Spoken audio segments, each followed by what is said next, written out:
नेता प्रतिपक्ष जयराम ठाकुर के बयान पर सीएम के प्रधान मीडिया सलाहकार नरेश चौहान ने पलटवार किया है। नरेश चौहान ने कहा कि नेता प्रतिपक्ष का बयान उनकी राजनीतिक मजबूरी और सुर्खियों में बने रहने के लिए है। दरअसल जयराम ठाकुर ने कहा कि हिमाचल प्रदेश में सरकार की नाकामियों की वजह से अराजकता की स्थिति उत्पन्न हो गई है। पिछले 2 महीनों से प्रदेश की ट्रेजरी अघोषित रूप से बंद है। इस बयान पर नरेश चौहान ने सुर्खियों में बने रहने के लिए दिया बयान करार देते हुए तीखा पलटवार किया है।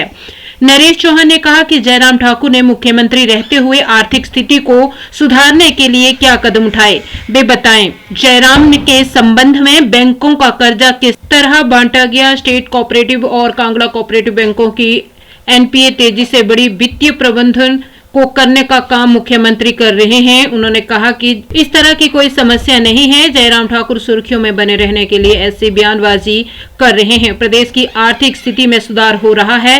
कांग्रेस सरकार के फैसलों के अच्छे परिणाम आ रहे हैं। नेता प्रतिपक्ष को सब्र रखकर इंतजार करना चाहिए। वहीं डिपो में दिए जा रहे राशन को लेकर उठाए जा रहे सवालों को भी उन्होंने बेबुनियाद बताया। सर, नेता प्रतिपक्ष का कल बयान आया है कि ट्रेजरी 2 माह से बंद है, लोगों को जो है पैसे का भुगतान नहीं हो रहा है और सारी सेवाएं जो है वो चरमरा गई हैं। इस तरीके 2 माह से जो है ट्रेजरी बंद है, क्या है?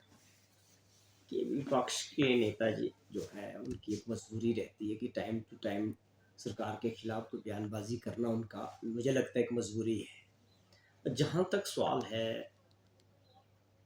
जो वित्तीय हालत है, क्या जयराम जी ये बता सकते हैं कि जो उनका 5 साल का कार्यकाल रहा, उन्होंने कौन से कदम लिए प्रदेश की आर्थिक स्थिति को ठीक करने के लिए?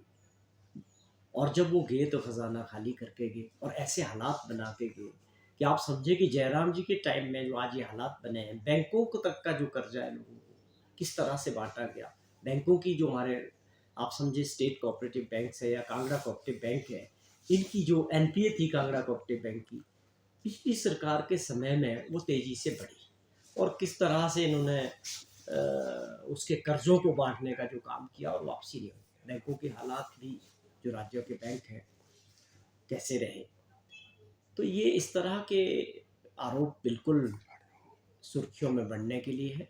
किसी प्रकार की कोई समस्या नहीं है। ये ठीक है कि हम फाइनेंशियल डिसिप्लिन बनाने का जो प्रयास माननीय मुख्यमंत्री जी ने शुरू किया था, उसके अच्छे परिणाम आ रहे हैं हर तरह से, और पहले भी ये बड़ा शोर करते रहे इस बारे में, लेकिन हमारी आर्थिक स्थिति में बहुत तेज़ी से सुधार हुआ है। और आप ये समझें कि आने वाले समय के लिए ये बहुत आवश्यक भी था कि हम प्रदेश को आर्थिक स्थिति से मजबूत करने के लिए और कुछ ऐसे फैसले करने की आवश्यकता है जिससे जो है फाइनेंशियल डिसिप्लिन आगे के लिए बना रहे और प्रदेश आर्थिक स्थिति से पटरी पे आगे बढ़े।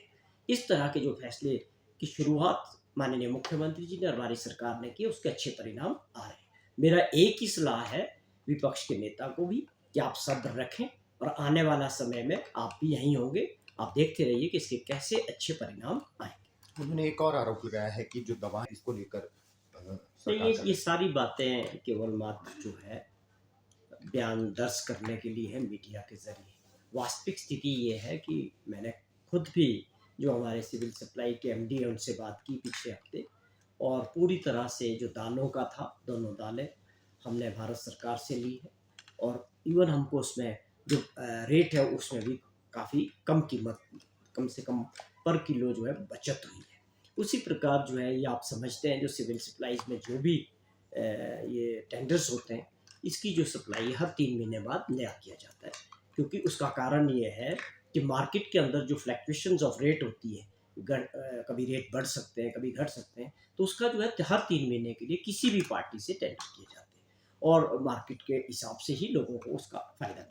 लेकिन इसमें सरकार, आप समझें कि 120-30 रुपये किलो मिलने वाला जो तेल है वो सब्सिडाइज्ड है, 2 दालें हैं वो भी सब्सिडाइज्ड है, और उसके अलावा नमक है, ये सारा चीज़ें लोगों को मिल रही। जहाँ पर थोड़ी बहुत देरियाँ तेल को लेके है, वो भी बहुत जल्दी जो है मुझे लगता है ठीक हो जाएगा। तो इसको इस तरह से भ्रमित करना कि भाई ये सारी व्यवस्था बिगड़ गई है, कोई चीज़ें उपलब्ध नहीं है, ये बिल्कुल गलत है। ये सरेआम जो है विपक्ष के नेता की एक राजनीतिक मजबूरी होती है कि सरकार के खिलाफ कुछ ना कुछ बयान देना होता है। सर